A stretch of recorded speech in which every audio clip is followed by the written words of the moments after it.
Boa tarde.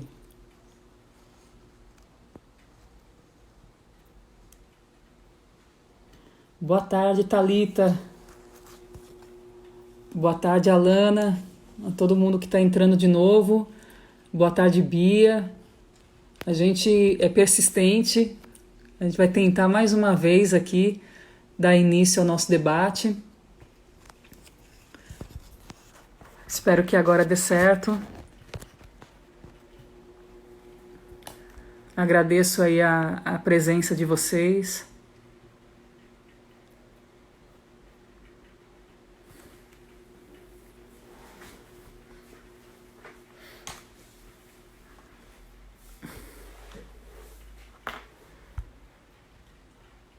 Vamos tentar esperar a Sandra entrar novamente.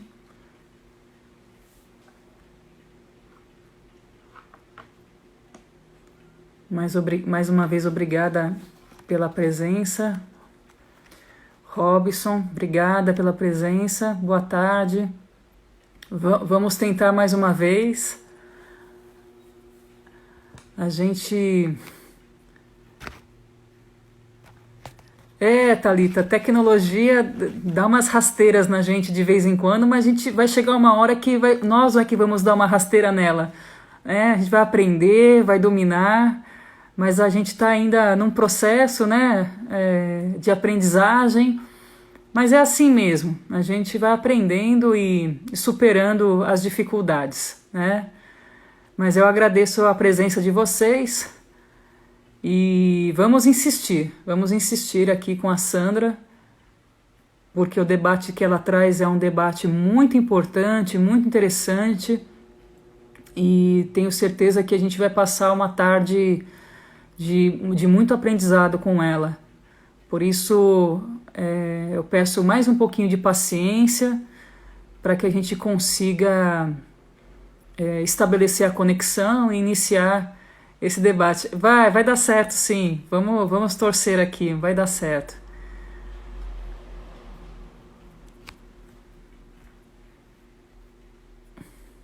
Firme e forte, é isso aí. Obrigada.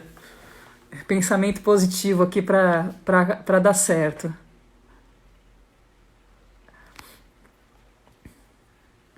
Vamos só aguardar a Sandra entrar e aí a gente inicia.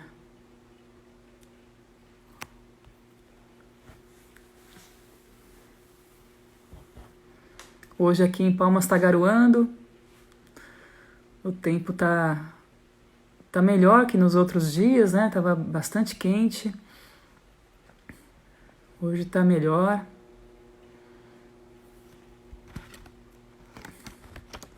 E vamos seguindo.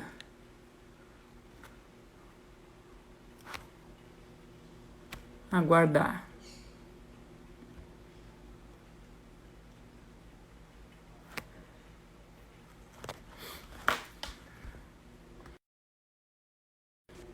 Boa tarde, Levi. Tô aqui tentando, insistindo. Semana passada a gente também teve um problema com a apresentação da Bernadette, da Casa 8 de Março. Foi bem difícil, mas é isso. A gente também vai enfrentando as problemáticas aí, né?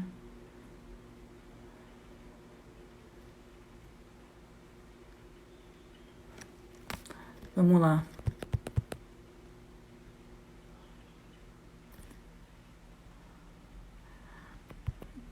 A Sandra está aqui novamente.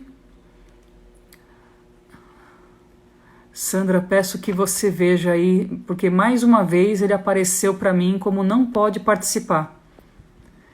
E aí apareceu aqui uma solicitação da Stephanie Luane.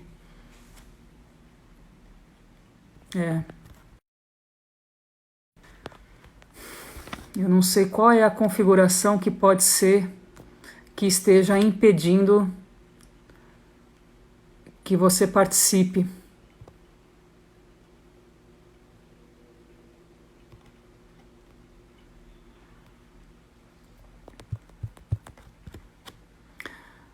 se alguém tiver conhecimento de como a gente pode resolver isso, eu peço gentileza de vocês mandarem aqui para mim nos comentários as informações,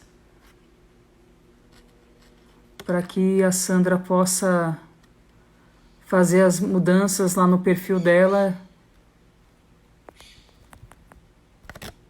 e da gente, enfim, começar a nossa live.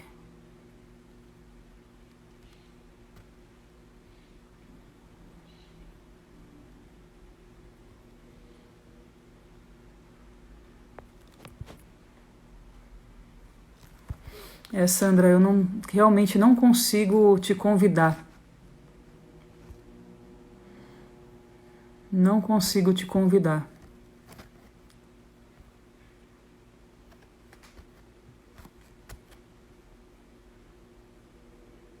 Não sei se você sabe, Levi, como que a gente pode resolver isso. Você que já fez uma live comigo, se você tiver alguma informação aí de como que a gente consegue solucionar esse problema, manda aqui para mim.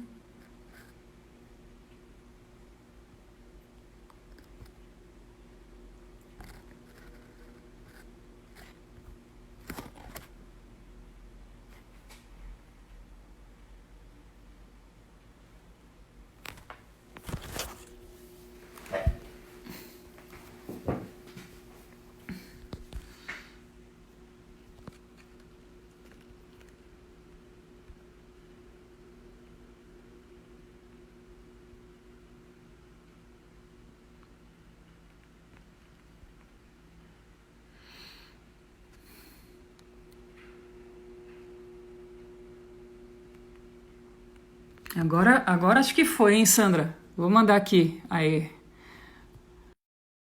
Agora, deixa eu retornar aqui minha câmera. Aguardando aqui a conexão com a Sandra.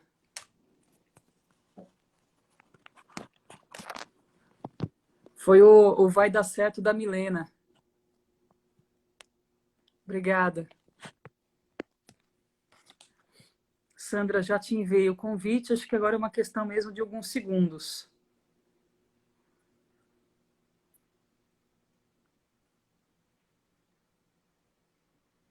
Vamos ver.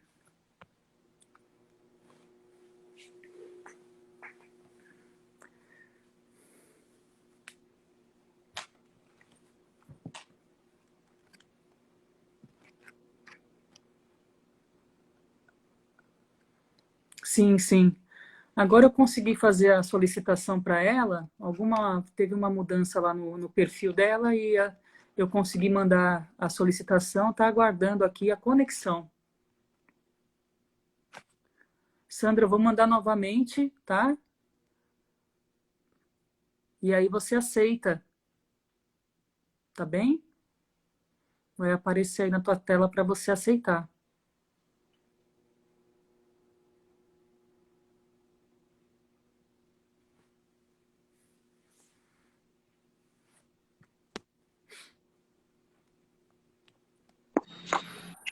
Opa! Boa Eita, que louco! tarde! Tá vendo? Professor, minha tecnologia, não tem jeito. Quando eu acho que eu estou Nada. errado, acontece alguma coisa. Não, mas é assim mesmo, a gente está aprendendo nesse processo, não tem ninguém que seja expertise nisso, que tenha toda essa expertise, né? Faz parte e a gente certamente vai passar mais fortalecido por isso tudo, né? Inclusive Verdade, mais antenado nas tecnologias digitais. verdade, Então, aproveitar verdade. e agradecer a insistência de todos que permaneceram aqui na sala e nessa live, dar boa tarde a todas e todos que estão nos acompanhando e agradecer a Sandra pela disponibilidade em estar aqui conosco, discutindo o trabalho informal em Palmas. A Sandra tem uma pesquisa muito consistente, recentemente defendida no programa de Geografia, né? Ela se tornou recentemente mestre em Geografia pela Universidade Federal do Tocantins, ela que já é assistente social e trabalha na área, né, Sandra? Isso. Tem um trabalho bacana, eu estou com ele aqui, que se chama Se Eu Pudesse Trabalhar Só 8 Horas, Circuitos da Economia Urbana e as Condições de Trabalho dos Mototaxistas e Vendedores Ambulantes de Palmas. Então, é sobre essa pesquisa que a gente vai discutir um pouco hoje, tratar um pouco hoje. E eu sempre falo, Sandra, que a palavra pandemia não tem como ser totalmente descolada, né, daquilo que a gente está vivendo agora, dos temas que nós estamos abordando com aquilo que a gente está vivendo agora, porque a pandemia é uma forma de radicalizar, digamos assim, a expansão do capital, né, as mudanças ainda mais drásticas na morfologia laboral e também no sistema de proteção. Então, por isso que não dá para a gente tratar do trabalho informal hoje sem tocar neste momento que é a pandemia, tá? Sandra, eu passo para você, muito obrigada, e aí você aproveita para se apresentar e iniciar aí esse debate, colocando aí os primeiros pontos do seu trabalho. Tá certo. Obrigada, professora Fabiana. Obrigada a todos que acompanham o Observatório dos Movimentos Sociais. É uma imensa satisfação compartilhar esse espaço de vocês. Conectei pelo celular, professora, então, assim, provavelmente, né, pode ser que aconteça aí alguma oscilação de conexão, áudio. Estou segurando o celular aqui na mão, porque ele está conectado. Enfim, ensaiei para ser no notebook e agora vai ser no celular e acredito que vai dar certo. Vai dar certo. Mas muito obrigada pelo convite. Ele vem em forma de oportunidade para compartilhar um pouquinho, né, conversarmos um pouco mais sobre o resultado da pesquisa. Como você mencionou, sou assistente social, agora mestre em geografia. Não atuo, tá, professora? No momento, eu balancei a cabeça aqui, sim, foi num momento de emoção, mas nesse momento eu não estou atuando. Aqui na expectativa, né, dessa pandemia passar e acontecer uma homologação de um concurso que eu fui aprovada, mas agora sim, se o cenário era de incerteza, ele agora aprofunda ainda mais, né? E queria já registrar, professora Fabi, eu sei assim, que gastei um pouquinho do tempo aí nessa tentativa de conexão, mas não posso deixar de registrar a admiração que eu tenho pela pessoa e profissional que você é, o belíssimo trabalho que vem desenvolvendo. Eu acompanho os debates do Observatório dos Movimentos Sociais de forma mais recente, mas eu posso afirmar que aproxima de tudo aquilo que eu acredito que deva constituir os movimentos sociais hoje. É um espaço, de fato, de diálogo, horizontalidade, despido de vaidade, que eu acho muito importante. E, enfim, não perde a criticidade, faz uma boa análise de conjuntura. Por esses e outros motivos, eu não pude recusar o convite e estou aqui para aprender um pouco mais com vocês. E referente ao cenário, como você bem colocou, né, professora, é um momento muito crítico mesmo, e as projeções não são boas. A pesquisa ela foi realizada em 2019, nem pensávamos que passaríamos por uma situação dessa. Então, nós trabalhamos na perspectiva de precarização de trabalho, desemprego, aumento da informalidade, sem imaginar o que viria pela frente, né? Infelizmente, a certeza de que algumas situações que nós apresentamos na pesquisa, elas provavelmente irão se agravar a partir de agora. O trabalho, também vou reforçar, acredito que você já tenha apresentado, eu estava desconectada. Ele foi apresentado ao programa em Geografia, né, pós-graduação em Geografia, sob a orientação do professor José Pedro Cabreira. Tive a honra de estarem presentes a banca, a professora Fabiana e o professor Denis Carlotto, fizeram riquíssimas contribuições. E eu queria falar rapidamente dos motivos que justificam a escolha do tema, professora. Sim. Porque foi a partir, dentre vários fatores, é lógico, né? Mas o principal que eu gostaria de pontuar aqui foi a vivência de um cenário marcado pela expansão do desemprego, da informalidade e do trabalho por conta própria, principalmente a partir do pós-golpe de 2016. Aí lembrando que em 2017 teve a aprovação da Contra-Reforma Trabalhista, uma falsa promessa de melhorar a taxa de emprego, e o que nós vimos em 2019 foi praticamente o oposto. Nós chegamos aí a atingir marcas acima de 12%, né? Aproximamos de 13 milhões de trabalhadores e trabalhadoras desempregadas, sem falar quase 5 milhões de desalentados, né, que desistiram de procurar o emprego. Tem os subutilizados também, e assim foram números muito marcantes, E só reforça que a contrarreforma ela veio, na verdade, foi para legitimar a precarização do trabalho, né, e aprofundar ainda mais a situação terrível que nós já estávamos vivendo. E aí partiu dessa vivência, dessa observação desse cenário, e nós observamos também, professora, um movimento, lógico, né, que liderado pelo governo, mas repercutido pela mídia, de um certo otimismo com o número de trabalhadores informais. Oliveira fala que existe uma apologia ao trabalho por conta própria no Brasil, e foi mais ou menos isso que nós percebemos, né? Eu e o professor conversando no decorrer da pesquisa, que havia um certo otimismo, renovando aquele discurso do empreendedorismo, que anda de mão dada com a empregabilidade, né?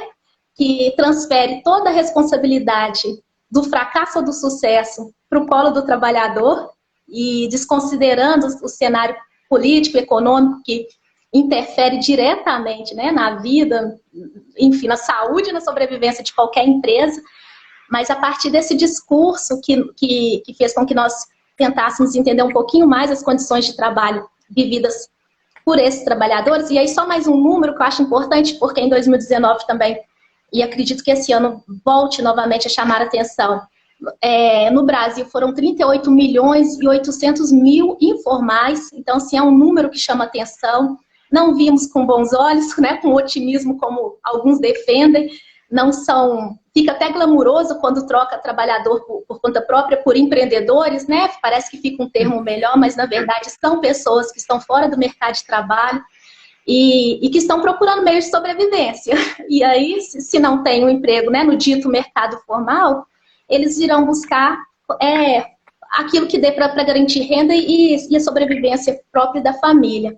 E vão aceitar o que vier. Eu li uma entrevista do Ricardo Antunes que ele fala assim, é isso ou é nada.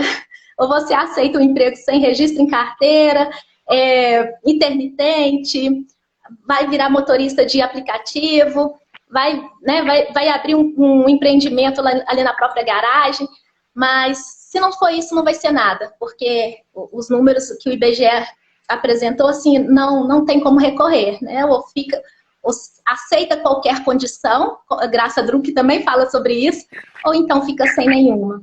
E é o perigo desse discurso, né? Do empreendedorismo e da empregabilidade, que andam, de certa forma, juntos. Essas questões que você trouxe, né, para permear aí o nosso debate são fundamentais, né? Quando a gente fala do empreendedorismo, da empregabilidade, como você muito bem mencionou, a gente precisa entender que essas são as modalidades da precarização, né? Como que o trabalhador hoje precisa assumir as responsabilidades desse trabalho, né? Para poder ter uma conexão com essa sociedade capitalista. E é uma conexão precarizada, como você muito bem disse, né? No caso, você trabalhou esses trabalhadores informais, tanto os mototaxistas como os vendedores ambulantes. Você poderia dizer para a gente, Sandra, quais são as distinções desses trabalhos aqui em Palmas? Na sua pesquisa, como que você conseguiu entender que é a dinâmica do trabalho de vendedoras e vendedores ambulantes, assim como de mototaxistas? Tá certo. No primeiro momento, não era a intenção de trabalhar duas categorias, né? Como bem foi colocado, inclusive, na observação em banca, assim, é até uma certa ousadia trabalhar com duas categorias em um trabalho de dissertação. Mas nós encontramos algumas dificuldades no caminho metodológico com os vendedores e vendedoras ambulantes de Palmas, e aí, lógico, se esbarrando na questão da rigidez normativa da cidade, que muitos trabalhadores ficam resistentes, né, ficam receosos de conceder entrevista, pensando que pode ser uma fiscalização ou ser utilizado futuramente para retirar o ponto, enfim. Então, nós pensamos em incluir a categoria mototaxistas, no primeiro momento, não para fazer um comparativo, mas sim para atingir um objetivo maior da pesquisa, que seria analisar as condições de trabalho de um determinado público.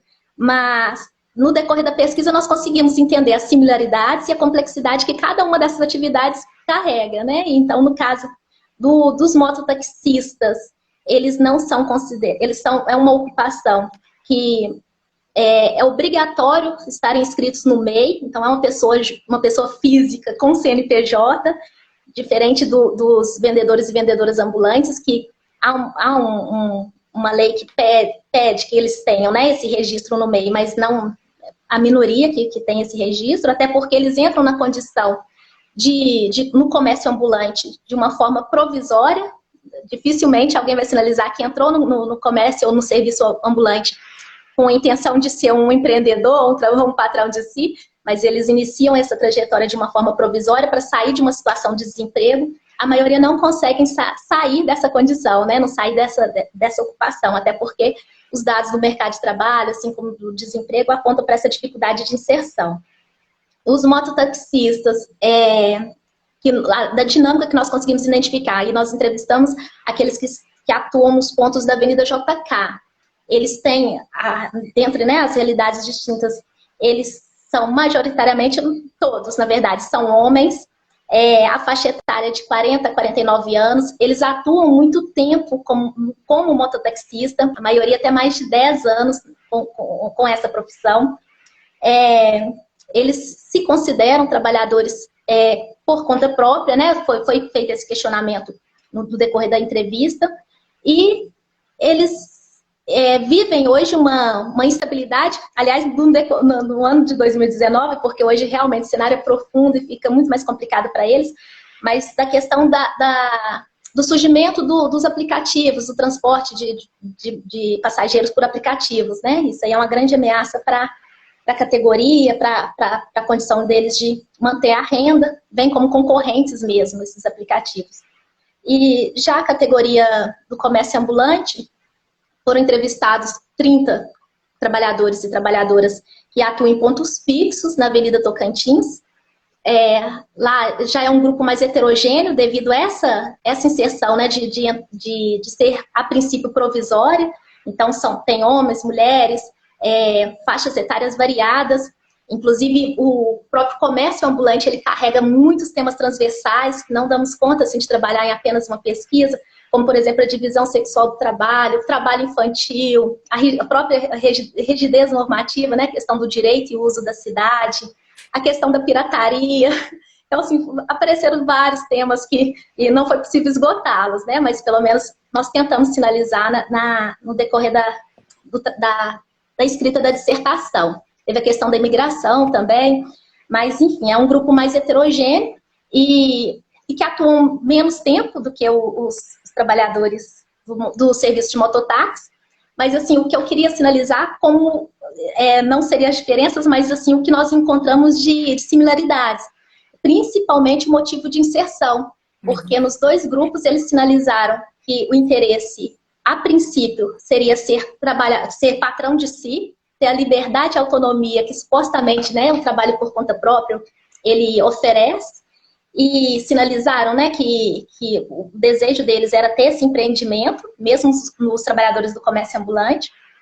E o que nós percebemos no decorrer da conversa, Fabi, é que, embora eles sinalizam essa liberdade que o trabalho, né, oferece, principalmente em relação ao horário, praticamente todos sinalizaram que a vantagem do trabalho é a liberdade de fazer o seu próprio horário, não ter horário de iniciar, nem de terminar, eles podem não ter a obrigação de bater pontos. Muitos sinalizaram esse desejo, né, de ter essa liberdade. E aí, no decorrer da nossa conversa, da entrevista, o que nós percebemos?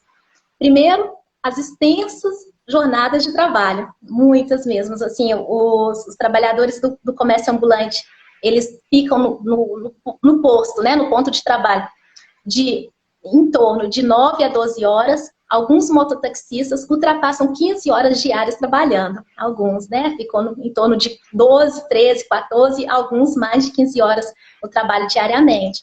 Então, no primeiro momento, eles falam que gostam da profissão, que levaram eles a escolherem essa ocupação seria a liberdade de fazer o próprio horário, e num outro momento nós percebemos que eles ficam um pouco prisioneiros com essa extensa carga horária, porque é aquela lógica que se não trabalhar, não recebe. Né? Se não trabalhar, não tem dinheiro, se não trabalhar, não ganha. Quanto mais trabalhar, né, melhor vai ser a renda diária. E aí, assim, entra uma questão de conflito mesmo, porque quando nós falamos desse discurso de incentivar o trabalho por conta própria, muitas vezes ele mostra que, assim, a perversidade do sistema, né, do metabolismo antissocial do capital, como diria Antunes, porque é uma forma de desobrigar o Estado com os direitos dos trabalhadores, né, não atender a demanda desses trabalhadores. E aí foi, assim, um dos pontos que nos chamou a atenção e que nós indicamos como similaridades, assim, dos dois grupos. E a outra questão também, ainda relacionada ao motivo da inserção, porque mesmo esses que falam assim, olha, meu desejo era ser patrão de si, trabalhar por conta própria, eles, num outro momento da conversa, eles sinalizam que as experiências de trabalho anterior foram marcadas por, alguns citam humilhação, conflitos com patrão ou colega, eles falam também de baixa remuneração. Então, assim, algumas condições que eles vivenciaram nas experiências anteriores de trabalho fizeram com que eles pensassem que trabalhar informalmente, ir para a rua, seria melhor do que, né, ser empregado de alguém. E aí mostra a lógica aí destrutiva do capital, porque, na verdade, era gerar emprego digno para todos, né? E não incentivar eles a essa expulsão da massa de trabalhadores do mercado de trabalho formal. De fato, Sandra, você tocou nessa questão do metabolismo, né?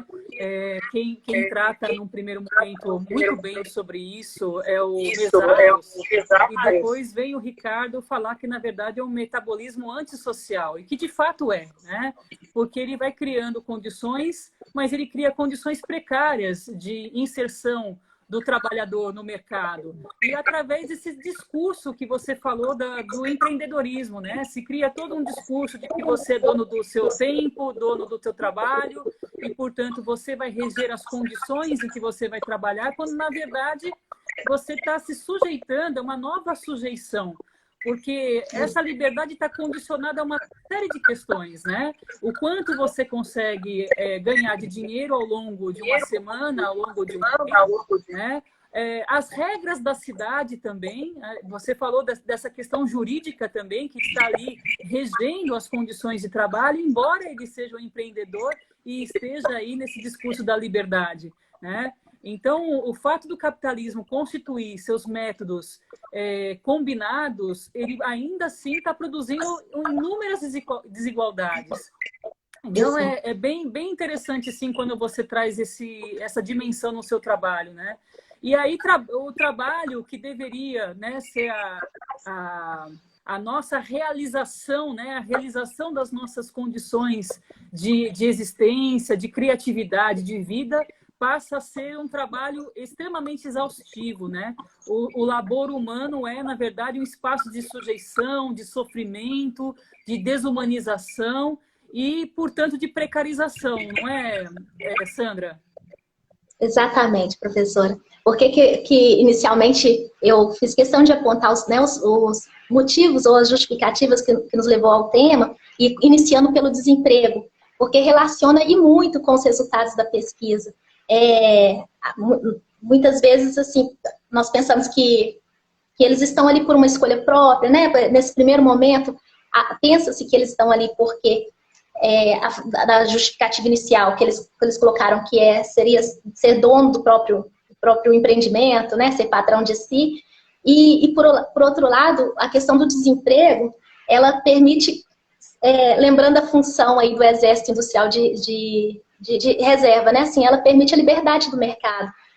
Eles ditam, e agora nesse cenário está aprofundando, sem dúvida está aprofundando, que essa exposição, né, do objetivo maior, que é da liberdade ao capital, deteriorizar condições de vida dos trabalhadores e das trabalhadoras, e essa exposição, professora, porque assim, quando eles trazem, né, no caso, como nós conseguimos identificar, eles colocaram que a questão da inserção deles é devido, no primeiro momento, incentivada pelo esse desejo do autoempreendimento. Depois eles sinalizam que, se não trabalhar, eles não ganham.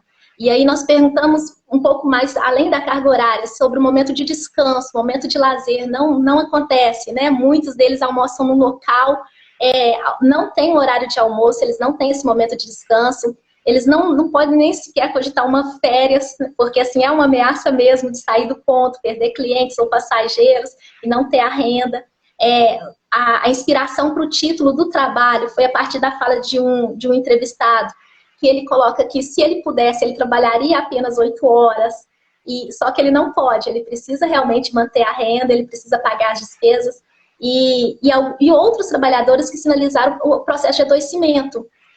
No primeiro momento eles falam de ser empreendedores de si, e depois eles falam assim, olha, minha cabeça dói de ficar exposta ao sol, à chuva, a coluna dói porque 15 horas, né, fazendo serviço de mototáxi, de transporte de passageiro não é fácil, é realmente uma exposição ao risco, sem falar que eles estão o tempo todo de prontidão, eles sinalizaram que mesmo aos domingos ou dia de descanso, o celular fica ligado, se acontecer alguma demanda eles vão atender.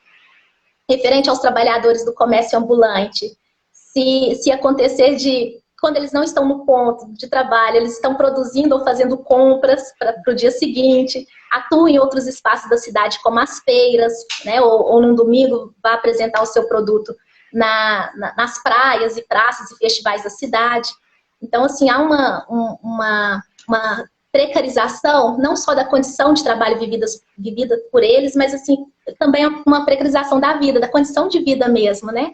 A questão do adoecimento. Os mototaxistas sinalizaram a ausência de um banheiro público, um banheiro que eles possam utilizar. Durante a semana eles usam do comércio, né? Há um constrangimento, eles usam do Resolve Palmas, o que tiver aberto. Aos finais de semana eles não têm onde utilizar um banheiro. Né, questão de higienizar, de lavar as mãos, fazer essas necessidades, não tem. Então, muitos já falaram assim, olha, eu já adquiri doenças por conta disso, né? Não posso vir no domingo porque eu preciso beber água e preciso usar o banheiro, enfim. E a questão dos trabalhadores do comércio ambulante é a mesma coisa, né? Não tem um banheiro, não tem onde eles se alimentar. E há uma precarização da vida nesse processo. E a questão de desresponsabilizar o Estado por isso, né? Porque, no caso, um outro debate que nós fizemos também no decorrer da dissertação é que desresponsabiliza o Estado dessa proteção e atender as demandas desses trabalhadores e rarefaz também um pouco a luta de classe, porque quando eu reconheço como empreendedora de mim, né, e não como uma desempregada, há uma contenção. Eu acho que há uma limitação de descontentamento, né? Há um esvaziamento das lutas. Então, eu vejo o meu colega como um concorrente, né? Não como uma pessoa que está numa situação parecida e que precisa buscar meios de esperar e de lutar e de fazer os enfrentamentos contra essa política de trabalho, emprego e renda que nós estamos vivendo. Sim, de fato é isso mesmo, né? Quando você não se reconhece como classe trabalhadora, você mais uma vez fragmenta aí qualquer possibilidade de uma organização mais precisa e de você conseguir reconhecer quem é o seu verdadeiro inimigo, né? Quem é que está tirando as suas condições de existência, né? Então, é bacana mesmo esse seu apontamento. E aí, quando a gente fala de transversalidade, né, Sandra, a coisa fica ainda mais complicada. A gente está falando das categorias, mas tem a questão também do mosaico que é o mundo do trabalho e como a transversalidade também tem um peso importante nessas categorias, né, nos ambulantes e nos mototaxistas, né? A questão da classe, do gênero, da etnia e também do geracional, né? De que geração você faz parte, né? Se você é um homem de 50 anos ou se você é um rapaz de 25, né? Como isso também faz a diferença. E você, de certa maneira, na sua pesquisa também conseguiu trazer um pouco dessa dimensão, né? Da transversalidade do trabalho. Sim. Quando discutimos sobre a caracterização dos trabalhadores, professora, nós tentamos, né, de alguma forma, fazer um levantamento assim, das características que apareceram. E aí a questão da idade, da escolaridade, como eu disse, a questão da imigração. Encontramos 2 senegaleses, e aí assim, são 2, mas eles sinalizaram, temos irmãos, né, tem pessoas aqui, e aí tem debates transversais. A questão da idade, ela é bem colocada porque é um dos fatores que dificulta a migração da ocupação, né? Quando nós perguntamos também se eles desejam mudar de atividade, retornar para o mercado que eles denominado formal, né? E alguns falam tenho, mas Outros, de uma forma muito franca, falou assim, olha, não tenho mais saúde para isso nem idade, né? Acomodei. Eu sou mototaxista há 15 anos, nunca fiz nada diferente disso. Hoje o mercado não aceita, que cada vez mais exigente.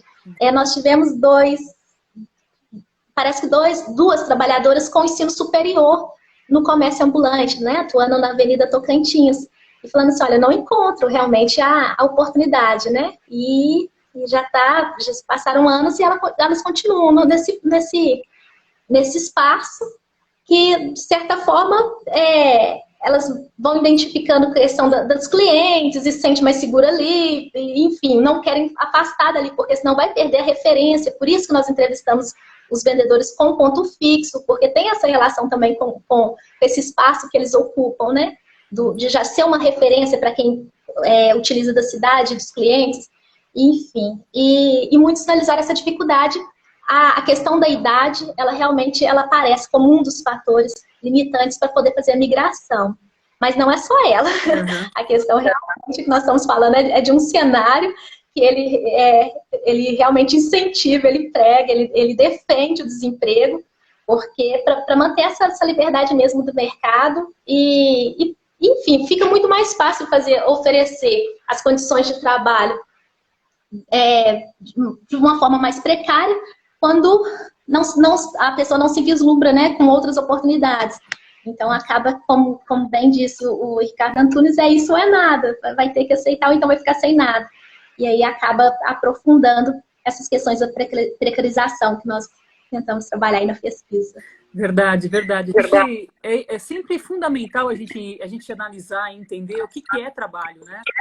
E o Marx, quando escreve sobre trabalho lá no século XIX, ele fala que o trabalho é a atividade vital. É onde o homem e a mulher realizam a sua vida, né? E na medida em que o Estado adota uma série de legislações, né, de regulação, ele vai transformando esse trabalho num mecanismo para valorizar o capital, né? Então, é interessante como a vida humana ela vai se resumindo exclusivamente ao trabalho, a esse tipo de trabalho que é uma maneira de se subordinar ao capital, né? Então, é por isso que a gente diz que o trabalho no capitalismo ele se transforma em algo penoso, alienante, né? Aprisionado, porque a gente não consegue realizar de fato a nossa vida. E a gente percebe na pesquisa, e com essas falas que você pôde captar através da metodologia que você adotou, que realmente o mototaxista e o ambulante, ele não vai encontrando alternativa para além daquilo que ele está fazendo, né? Então, a desistência dele de procurar um outro trabalho não é pura e simplesmente uma desistência. É o fato de ele realmente não encontrar uma outra oportunidade que possa fazê-lo realizar a vida, né? Então, esse é um ponto interessante, a gente entender essa categoria trabalho como um elemento que está aprisionado a um sistema de capital. Portanto, a morfologia, como o próprio Ricardo Antunes muito bem trata ao longo das suas obras, ela está cada vez mais fraturada para dar conta também da diversidade que o capitalismo se transformou, né? Hoje o capital se realiza riqueza, realiza acumulação por inúmeras vertentes. E ele precisa de trabalhadores fragmentados, né, para dar conta das inúmeras possibilidades de realizar valor e realizar capital. Então, é nesse sentido que o teu trabalho também contribui bastante para a gente entender, sob a órbita dos mototaxistas e dos vendedores ambulantes, como que se dá esse aprisionamento também, né? Então, isso é bem bacana do teu trabalho. E a pandemia traz aí esse novo debate, né? Eu acho que, neste caso, Sandra, a pandemia trouxe algumas novas questões. Eu não sei se você tem algo sobre os trabalhadores ambulantes nesse sentido, mas trouxe muitas novas questões para os mototaxistas, não é isso? Sim, professora. Inclusive, acho que a Milena, né, que colocou uma pergunta, eu estou tentando, tá? Aprender a ouvir, a ler os comentários, ainda não me familiarizei Já ainda já com eu vou esse. dar uma paradinha para a gente poder fazer a leitura e responder os comentários. Mas eu acho que o nosso tempo também está acabando, né, professora? Tem isso Não, também. ainda temos tempo, temos tempo. Temos, então tá. E as outras que eu acompanhei, quando de repente dá uma hora, encerra, cai. Mas Não, isso mas que a gente ainda tem aconteceu. um tempinho. Isso, mas é referente à organização. Acho que a professora Milena que fez uma pergunta referente a isso, foi o que apareceu rapidamente aqui na tela. Mas existe o sindicato dos mototaxistas, eu entrevistei o presidente do sindicato, achei importante também, né, tentar identificar a forma de organização desses trabalhadores. O comércio ambulante, ele tem uma associação, mas assim, extremamente esvaziada, não deu para poder fazer essa entrevista com representantes dessa associação, mas muitos trabalhadores sinalizaram que não são associados. Dos mototaxistas, diferente, né? A maioria, sim, são sindicalizados, e há esse sindicato atuante. O presidente Lidemar Parente, ele contribuiu bastante com a construção também do processo investigativo que nós propusemos, mas, enfim, a questão da pandemia, ela traz, sem sombra de dúvidas, desafios são mais severos para os trabalhadores informais, sem sombra de dúvida. Do comércio ambulante, eu não tenho ainda, né, acompanhado, assim, mas a certeza de que eles estão vivendo também a repercussão negativa desse momento. Mas dos mototaxistas, eu mantenho o diálogo com o presidente do sindicato, e ele, assim, ele está, né, vou usar o termo desesperado, professora, porque as atividades estão suspensas. Ele sabe do risco que os mototaxistas viveriam se continuassem, né, na atividade, inclusive para eles, para passageiros, enfim. Mas, por outro lado, eles começam, inclusive, a defender o retorno da atividade por conta da ausência de renda. Né? É uma situação que chega a ser cruel, porque a pessoa tem que escolher entre viver ou sobreviver, assim, é uma loucura, porque eles estão muito preocupados, infelizmente já até iniciou esse processo de pedir o retorno da atividade, por conta dessa ausência de renda. Então, ele tem feito um movimento de arrecadação de cesta. O sindicato, né, liderado pelo representante do sindicato, eles estão fazendo arrecadação de cestas básicas para os trabalhadores, porque é aquilo que nós falamos lá no início: se eu não trabalhar, eu não ganho. Os trabalhadores, tanto do comércio ambulante, quanto dos mototaxistas, acho que qualquer outro trabalhador que está nessa condição da informalidade dessa forma, se ele não pode se dar o luxo de adoecer, não há uma proteção para isso, né? Eles não é o termo se dar o luxo, mas assim, é no sentido de falar que eles não podem, em nenhum momento, sair do seu posto de trabalho, porque vai comprometer a renda dele, a renda da família, e é o que está acontecendo hoje com esses trabalhadores e que os mototaxistas estão sinalizando, né? Assim, há uma ausência mesmo de renda, e há uma ameaça, inclusive, para a sobrevivência de alguns, porque não há renda. Eles estão dependendo da caridade mesmo, da movimentação aí da sociedade civil, do terceiro setor, que tem contribuído bastante. Mas, nesse momento, é o cenário que eles se encontram, professora. Realmente, eles não veem alternativa, né? E acabam colocando em risco a sua vida para poder levar alimento, comida, né, para dentro de casa. E isso é o resultado de todo um processo de desproteção do trabalho. Né? Tivesse o Estado hoje, né, adotado uma postura diferente frente à pandemia, a maior parte da classe trabalhadora estaria assistida e, portanto, estaria dentro de casa cuidando da sua saúde. À medida que o Estado abre mão de cuidar dos seus cidadãos, né, você tem aí todo esse movimento para se colocar em risco mesmo, porque, na verdade, já tem um risco iminente que é o passar fome, né? E aí, por tudo isso, você acaba adotando uma série de outras saídas para poder levar comida para dentro de casa. E o que eu tenho percebido, o que eu vi de movimentação em relação à categoria de mototaxistas, é que eles estavam tentando uma flexibilização da legislação para que eles pudessem atuar nos aplicativos de entrega de comida, não é isso, Sandra? Teve sim. Na verdade, eles queriam, pelo menos foi inclusive uma sugestão que surgiu até no Dia da Defesa, né? Não teve um debate em torno, uma conversa informal com o presidente em torno disso, e depois eles amadureceram e levaram uma proposta de que fosse um serviço obrigatório, que a prefeitura ela conseguisse auxiliar na divulgação do serviço, ao invés de acionar os aplicativos, fizesse essa solicitação da entrega pelos mototaxistas. Mas, aparentemente, o projeto não deu certo, não foi para frente. Recentemente, teve também uma possibilidade dos trabalhadores informais da cidade receberem o auxílio, que seria a cesta básica.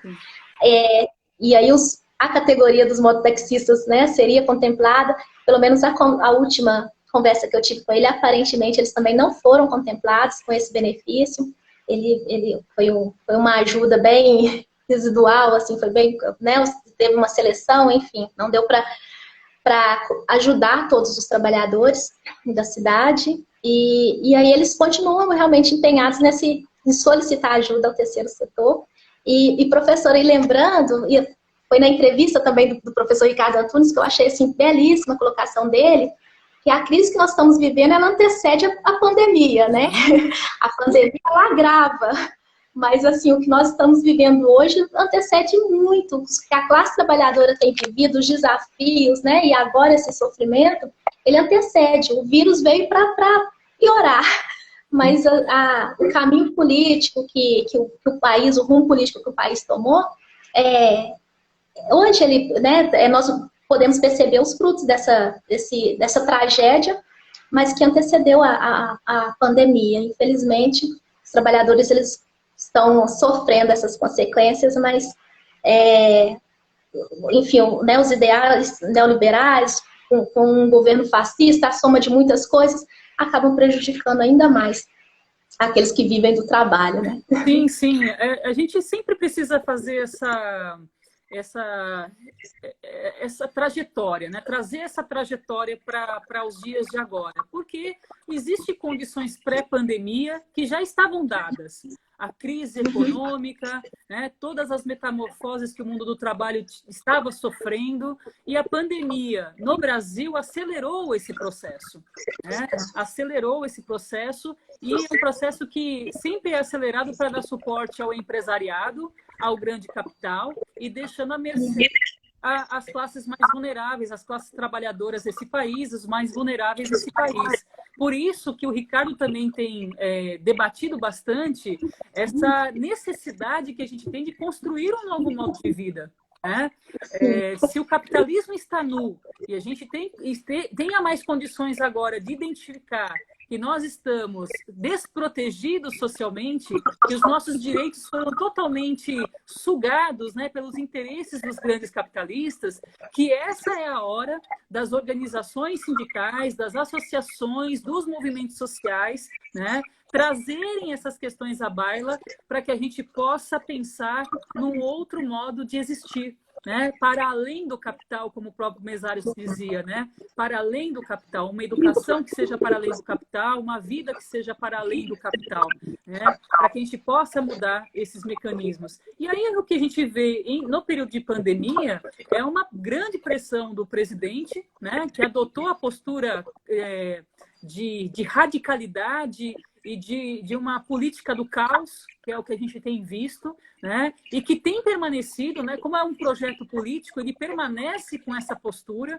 Então, a gente tem que lembrar que ele não é um louco, né? Mas é alguém que está levando a cabo um projeto político de ultraliberal, né? Trazendo, portanto, mais uma vez, em tempos de pandemia, a sujeição da classe trabalhadora, dos povos das águas, das florestas e dos campos, essa lógica destrutiva, né? Que coloca o lucro acima da vida. Então, o trabalho que você muito bem desenvolveu no programa de pós-graduação de Geografia, né? E que você continua tratando dele nesses tempos de pandemia, demonstra muito bem, né? A subordinação desses trabalhadores, né? Demonstrou muito bem, brilhantemente, a subordinação. Mas em tempos de pandemia, o que a gente vê dessa classe que vive do trabalho, Sandra, é uma ressubordinação, né? Porque a gente vê novamente os trabalhadores taxistas, mototaxistas, os ambulantes, procurando uma nova maneira de se ressujeitar, né? encontrar qualquer que seja, que trabalho for, para poder sobreviver. E isto é um processo de ressubordinação, né? Verdade, professora. Muito bem colocado. É, assim, caminhando um pouquinho, né, para as observações finais, assim, algumas considerações que nós fizemos em relação a esse trabalho, é necessário. E aí, pensando nesse governo, né, é muito difícil fazer sugestões no cenário desse governo que nós enfrentamos, nós amargamente enfrentamos. Mas é necessária a retomada, lógico, do crescimento econômico, mas sem políticas eficazes que protejam os trabalhadores, né, os desempregados, esses trabalhadores que estão agora na informalidade, trabalhadores por conta própria, sem políticas que façam essa proteção, não há uma solução de imediata, né? Eu brincava numa conversa informal que, assim, inclusive, que um mototaxista também levou essa reflexão. Pode colocar banheiros públicos, por exemplo, em toda a cidade, que continuarão surgindo demandas, né? Por pessoas cada vez mais ocupando as ruas como uma forma de sobrevivência para realizar suas atividades. Mas o que é preciso realmente é uma política de trabalho, geração de renda, de emprego e de proteção para aqueles que foram expulsos do mercado de trabalho. Mas é preciso também, professora, assim, e talvez seja o maior desafio, o fortalecimento das lutas da luta de classe, o fortalecimento da identidade de classe, desses espaços, né, principalmente dos sindicatos, o fortalecimento dos espaços em que há esse debate para fortalecer a classe trabalhadora, porque, e talvez seja o desafio maior, dadas as condições políticas que nós estamos vivendo, porque realmente não tem como, né? O microempreendedor individual, o próprio termo já fala, né? Individual, e essa palavra não traz transformação nesse cenário. E novamente, Ricardo Antunes, vou utilizar uma referência dele, qual eu admiro demais o trabalho e nós utilizamos como referência na pesquisa, é que se não houver essa transformação societária, esse novo modo de vida que você bem colocou, nós corremos um amargo risco de sentir saudade de 2020, porque a projeção que ele e todos os especialistas, né, que estudam e que pesquisam os mundos do trabalho, é que assim, as projeções são piores com esse governo que você bem descreveu, com essa situação que nós estamos vivendo agora, com a crise pandêmica, nós corremos esse risco de sentir saudade dessa época, porque o que vem pela frente pode ser ainda pior. Sim. Isso é muito preocupante. Ou como diria o poeta Cazuza, né, ver o futuro repetir o passado, nós vamos continuar nesse debate, muitas vezes sem vislumbrar soluções. Então, é preciso mesmo um novo modo de vida que não seja esse que nós estamos vivendo, uma transformação societária, porque não há um caminho diferente desse, não, para superarmos a situação posta. Sim. Sandra, eu vou aproveitar, tem uma pergunta aqui da professora Milena, e eu aproveito para agradecer a presença dela aqui, que muito nos honra. Ela diz o seguinte: Sandra, você observou alguma experiência organizativa, ainda que pontual, desses trabalhadores informais? Professora, foi só aquela questão do sindicato mesmo, dos mototaxistas.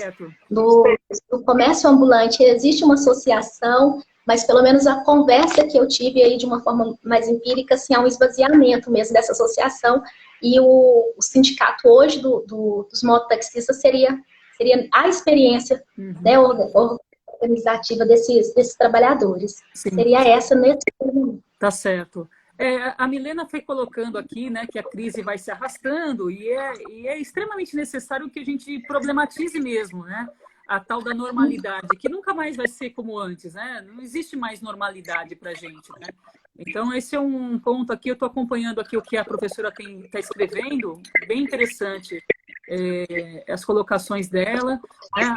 A Rose também está aqui conosco, né? E eu acho importante, sim, Rose, a gente divulgar os trabalhos que têm sido feitos.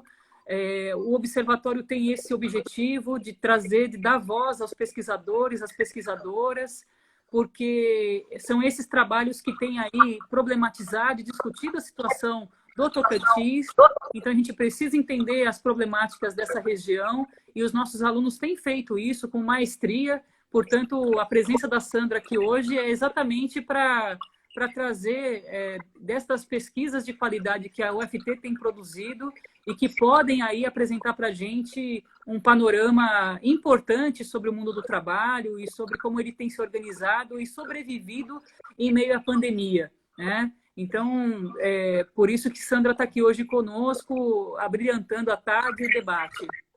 Sandra, realmente, nesses tempos, o que a gente precisa observar é que o que vem pela frente não vai ser nada fácil, né? Certamente o teu trabalho continua para entender quais serão as novas condições que tanto mototaxistas quanto vendedoras e vendedores ambulantes terão aqui na cidade de Palmas, né, no município. Nesse sentido, quero te incentivar a continuar, né, porque a sua pesquisa é uma pesquisa extremamente original e que precisa ser continuada, até porque a gente precisa entender essa dinâmica dos circuitos econômicos da capital. Obrigada, professora.